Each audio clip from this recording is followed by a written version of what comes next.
ഇത്രയും രൂക്ഷമായ ചില പ്രയോഗങ്ങൾ വി ഡി സതീശൻ്റെ ഭാഗത്തു നിന്നുണ്ടായി എന്ന കുടുംബം വിശ്വസിക്കുന്നു. അത് മത്സ്യത്തൊഴിലാളി മേഖലയാകെ വിശ്വസിക്കുന്ന ഘട്ടത്തിലും ഈ സന്ദർശനം ഒന്നും നടത്തിയപ്പോൾ വേറെ വലിയ പ്രതിഷേധമൊന്നും ഉണ്ടായില്ലല്ലോ. അങ്ങനെ രൂക്ഷമായി ആരെങ്കിലും അങ്ങനെ പ്രതികരിച്ച് കണ്ടോ? വളരെ കൃത്യമായി വസ്തുനിഷ്ഠമായി എന്താണ് പറയാനുള്ളത് എന്ന് പറയുക മാത്രമാണ് ജോണിൻ്റെ മക്കൾ ചെയ്തത്. അത് അന്നും അത് തന്നെയാണ് ചെയ്തുകൊണ്ടിരുന്നത്, ഇപ്പോഴും അതാണ് ചെയ്തുകൊണ്ടിരിക്കുന്നത്. അവർ പതർച്ചയില്ലാതെ ഈ പ്രശ്നങ്ങൾ ഇവിടെ നിലനിൽക്കുന്നതാണെന്ന് വ്യക്തമായ ഭാഷയിൽ പറയുന്നു. അല്ലാതെ വെറുതെ അലമുറയിടുകയായിരുന്നില്ല. പലരും പലതരത്തിൽ പ്രതികരിക്കും. ഇപ്പോൾ എന്താണ് ഗൗതമിൻ്റെ അമ്മ പൊട്ടിക്കരയുകയായിരുന്നു, ഭ്രാന്ത് പിടിക്കുന്നു എനിക്ക് എന്ന് പറഞ്ഞ് അലമുറയിടുകയായിരുന്നു ഒരു ഘട്ടത്തിൽ. അതെപ്പോഴാണ് നിങ്ങൾ ആവശ്യപ്പെടാത്തത് കൊണ്ടാണ്, പലതും നിങ്ങൾ ഡിമാൻഡ് ചെയ്യാത്തത് കൊണ്ടാണ് തെരച്ചിലിൻ്റെ സ്വഭാവം മാറ്റാത്തത് എന്ന് പറയുമ്പോഴാണ് അവർക്ക് ദേഷ്യം വരുന്നത്. അപ്പുറത്ത് അവർ കൃത്യം കാര്യങ്ങൾ പറയുകയാണ്. ആ പറയുന്നത് സഹിക്കാൻ പറ്റുന്നില്ല പലർക്കും. അപ്പോഴാണ് ഈ രൂക്ഷമായ തെറിവിളിയുമായിട്ട് അവരുടെ ഒരു കുടുംബത്തിൽ നിന്ന് അവരുടെ കുടുംബനാഥനെ നഷ്ടമായിരിക്കുകയാണ് കടലിൽ. അതുപോലും കണക്കാക്കാതെ എന്തോ സർക്കാരിനെ വിമർശിച്ചാൽ ഞങ്ങൾ ശരിയാക്കി കളയും എന്നുള്ള മട്ടിൽ അതിന് താഴെ ആ വാർത്തകൾക്ക് താഴെ രൂക്ഷമായ സൈബർ ആക്രമണം ഉണ്ടായത്. അപ്പോൾ അതൊക്കെ അത് ആ പ്രതികരണത്തിന് ശേഷമാണ് ഉണ്ടാകുന്നത്, അവരുടെ പ്രതികരണത്തിന് ശേഷം. അതിനുശേഷം വി ഡി സതീശൻ ഇങ്ങനെ പ്രതികരിക്കുന്നു. കടൽ തീരത്തേക്ക് പോകുന്നില്ല. പിന്നെയും അത് പറഞ്ഞതിന് ശേഷവും അദ്ദേഹം കടൽ തീരത്തേക്ക് പോകാൻ തയ്യാറാവുന്നില്ല. ഈ കുടുംബാംഗങ്ങളെ നഷ്ടപ്പെട്ടവരെ കാണാനോ ആശ്വസിപ്പിക്കാനോ തയ്യാറാവുന്നില്ല എന്നിടത്തായിരുന്നു പ്രശ്നം. ഇന്ന് അദ്ദേഹം വളരെ സ്വീകാര്യമായ രീതിയിൽ തന്നെ കാര്യങ്ങൾ അദ്ദേഹം അവതരിപ്പിച്ചിട്ടുണ്ട്. ഞാൻ കരുതുന്നില്ല വി ഡി സതീശൻ അത്തരത്തിൽ വൈകാരികമായി പ്രതികരിക്കാൻ കഴിയാത്ത ഒരാളാണെന്ന് ഞാൻ ഒട്ടും കരുതുന്നില്ല. വളരെ വൈകാരികമായി പൊതുവെ എല്ലാ വിഷയങ്ങളിലും പ്രതികരിക്കുന്നയാളാണ് വി ഡി സതീശൻ. അതിങ്ങനെ ഉൾക്കൊള്ളുന്നയാളാണ് വി ഡി സതീശൻ. അതുകൊണ്ടാണ് ഞാൻ രാജേഷിൻ്റെ വീട്ടിൽ പോയിട്ട് തിരിച്ചിറങ്ങി വരുമ്പോൾ അദ്ദേഹം കരഞ്ഞുകൊണ്ടിറങ്ങി വരുന്നത് നമ്മൾ കാണുന്നുണ്ട്. കരയാൻ കഴിയുക എന്നുള്ളത് ഒരു ചെറിയ കാര്യമല്ല.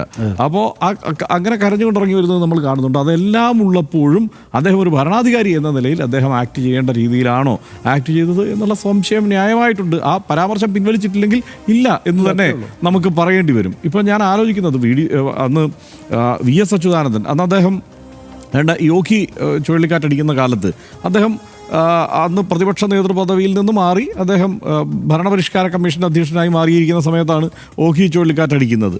അന്ന് പിണറായി വിജയനാണ് മുഖ്യമന്ത്രി. പിണറായി വിജയന് രൂക്ഷമായ എതിർപ്പ് തീരദേശ മേഖലയിൽ നിന്ന് പ്രതിഷേധം നേരിടേണ്ടി വരുന്നുണ്ട്. വിഴിഞ്ഞത്ത് തന്നെ പോയപ്പോൾ 3 മിനിറ്റ് അദ്ദേഹത്തിനും മുമ്പോട്ട് സഞ്ചരിക്കാൻ കഴിഞ്ഞില്ല. ആ രീതിയിൽ പിടിച്ചു നിർത്തി ഒരു മുഖ്യമന്ത്രിയെ അങ്ങനെ തടഞ്ഞു നിർത്തിയിട്ട് പ്രതിഷേധിക്കുന്ന സാഹചര്യം ഉണ്ടായി.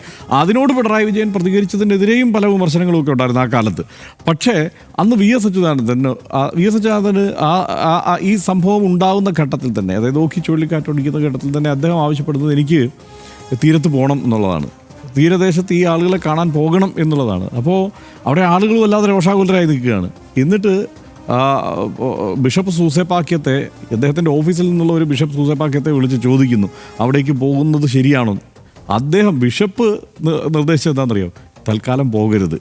അവിടെ അവർ വളരെ വൈകാരികമായ ഒരു അവസ്ഥയിൽ നിൽക്കുകയാണ് ആളുകൾ, അതുകൊണ്ട് തൽക്കാലം അവിടേക്ക് പോകരുത് എന്ന് പറഞ്ഞു. പക്ഷേ വി എസിനെ അത് അറിയിച്ചു, ഇങ്ങനെ അവിടേക്ക് പോകരുതെന്നാണ് ബിഷപ്പ് പറയുന്നത്, അവിടെ പ്രശ്നമുണ്ട്.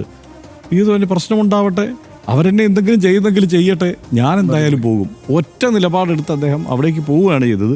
പോയപ്പോൾ അവിടെ എന്താണ്, അവിടെ ഈ പ്രതിഷേധമൊന്നുമില്ല. ആളുകൾ കാര്യങ്ങൾ പറയുന്നു, അദ്ദേഹത്തെ സ്വീകരിക്കുന്നു, അദ്ദേഹം അവരുടെ ഒപ്പം ആ ധർണയിൽ പങ്കെടുക്കുന്നു. അങ്ങനെയാണ് കാര്യങ്ങൾ മുന്നോട്ട്. സാധാരണ ജനനേതാക്കൾ അങ്ങനെ തന്നെയാണ് കാര്യങ്ങൾ കൈകാര്യം ചെയ്യേണ്ടതെന്നാണ് ഞാൻ കരുതുന്നത്. വേണമെങ്കിൽ ഇത്തരം ഒരു പ്രകൃതി ദുരന്തത്തിൽ പെട്ടു നിൽക്കുന്ന ജനത ഇനി അങ്ങ് ആക്രമിക്കാൻ തയ്യാറായാൽ പോലും അതിന് അവരെ കുഴപ്പം പറയുന്നത് ശരിയല്ല. അത് വി ഡി സതീശൻ തിരിച്ചറിയുന്നുണ്ട്. ഇന്നിപ്പോൾ വി ഡി സതീശൻ വൈകി, അതാണ് പറഞ്ഞത്, 11ാം ദിവസമായി എന്നുള്ളതാണ് അതിനകത്ത് കുഴപ്പം.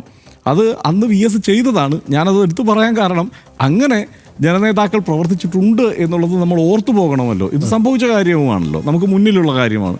ഇപ്പോഴും മിക്കവാറും അന്നുണ്ടായിരുന്ന മാധ്യമങ്ങളുടെ എല്ലാം ലൈബ്രറിയിൽ അതിൻ്റെ ഫൂട്ടേജ് ഉണ്ടാവുകയും ചെയ്യും. അപ്പോൾ അങ്ങനെ സംഭവിച്ചിട്ടുണ്ട്. അപ്പോൾ അങ്ങനെയാണ് പ്രതികരിക്കേണ്ടിയിരുന്നത് എന്ന് തന്നെയാണ് എനിക്ക് തോന്നുന്നത്. ഇപ്പോൾ അദ്ദേഹം എന്തായാലും ഉദാരമായി തന്നെ ഈ കാര്യങ്ങളെ കാണുന്നു. അദ്ദേഹം അവരുടെ കുടുംബത്തിൻ്റെ പ്രതിഷേധത്തെ അദ്ദേഹം ഉൾക്കൊള്ളുന്നു. ഇനി ആ പരാമർശം കൂടി പിൻവലിക്കുന്ന ഒരു സ്ഥിതിവിശേഷം ഉണ്ടായാൽ പിന്നെ ഈ പ്രശ്നം പിന്നെ കൂടുതൽ വലിച്ചിഴച്ച് മുമ്പോട്ട് കൊണ്ടുപോകേണ്ട സാഹചര്യമില്ല. പക്ഷേ എന്തൊക്കെ ആയിരുന്നു ഈ 11 ദിവസം സംഭവിച്ചത് എന്നുള്ളത് ഓഡിറ്റ് ചെയ്യപ്പെട്ടുകൊണ്ട് തന്നെ ഇരിക്കും. ഇപ്പോൾ മറൈൻ പോലീസ് അവിടെ പോകുന്നു, തെരച്ചിൽ നടത്തുന്നു എന്നൊക്കെ പറയുമ്പോഴും മത്സ്യത്തൊഴിലാളികൾ പറയുന്ന പ്രശ്നം എന്താണ്? തെരച്ചിലിന് പോയ ആളുകൾ കടൽ ചുരുക്ക് പിടിച്ച് തിരിച്ചു വന്നു. അത് അവരുടെ ആരോപണമാണ്. അതായത് കടൽ ചുരുക്ക് പിടിക്കുന്ന ആളുകളാണോ തെരച്ചിലിന് പോകുന്നത് എന്നുള്ളതാണ് അവരുടെ ചോദ്യം. പരിശീലനം സിദ്ധിച്ച മത്സ്യത്തൊഴിലാളികൾ ഇവിടെയുണ്ട്, അത് തെരച്ചിലിന് പോകാൻ. പക്ഷേ ആ മത്സ്യത്തൊഴിലാളികളെ കൂട്ടാൻ ഇവർ തയ്യാറാകുന്നില്ല, അവരുടെ നിർദ്ദേശങ്ങൾ സ്വീകരിക്കാൻ ഇവർ തയ്യാറാകുന്നില്ല. അതിൻ്റെ ഒരു യുക്തി എനിക്ക് എത്ര ആലോചിച്ചിട്ടും പിടികിട്ടുന്നില്ല. മത്സ്യത്തൊഴിലാളികളെ കൂട്ടാനായി പിന്നെയും ആലോചിച്ചിട്ടാണ് അവരെ ഒപ്പം കൂട്ടുന്നത്. ഇനിയിപ്പോൾ വല്ല അപകടം ഉണ്ടായി വീണ്ടും ഇവർക്ക് വല്ല പ്രശ്നം ഉണ്ടാവുമോ എന്ന് ഭയന്നിട്ടാണോ എന്ന് എനിക്കറിയില്ല. എങ്കിൽ പോലും അവർക്കല്ലേ കടലറിയാവുന്നത്. നമ്മളെപ്പോഴും വളരെ അഭിമാനത്തോടെ പറയാറില്ലേ, എവിടെയൊക്കെയോ പോകുന്നത്, പ്രത്യേകിച്ച് തെക്കൻ കേരളത്തിൻ്റെയും തെക്കൻ തമിഴ്നാട്ടിൻ്റെയും ഒക്കെ തീരമേഖലയിലുള്ള ആളുകൾ, ഈ മത്സ്യത്തൊഴിലാളികൾ ഏതൊക്കെയോ രാജ്യങ്ങളുടെ തീരത്ത് പോയിട്ടാണ് മത്സ്യബന്ധനം നടത്താറുള്ളത്. കടലിനെ കുറിച്ച് ഏറ്റവും നന്നായി അറിയാവുന്ന ആളുകളാണ്. അവരെ ഉൾക്കൊണ്ടുകൊണ്ട്, അവരെ മനസ്സിലാക്കി, അവരെ വിശ്വാസത്തിലെടുത്തുകൊണ്ട്, അവരെ കൂടി കൂട്ടിച്ചേർത്ത് നടത്തിക്കൊണ്ടുള്ള ഒരു തെരച്ചിലേക്കൊക്കെ പോയാൽ ഈ നിലയ്ക്കുള്ള ആരോപണങ്ങൾ പെട്ടെന്ന് നേരിടില്ല.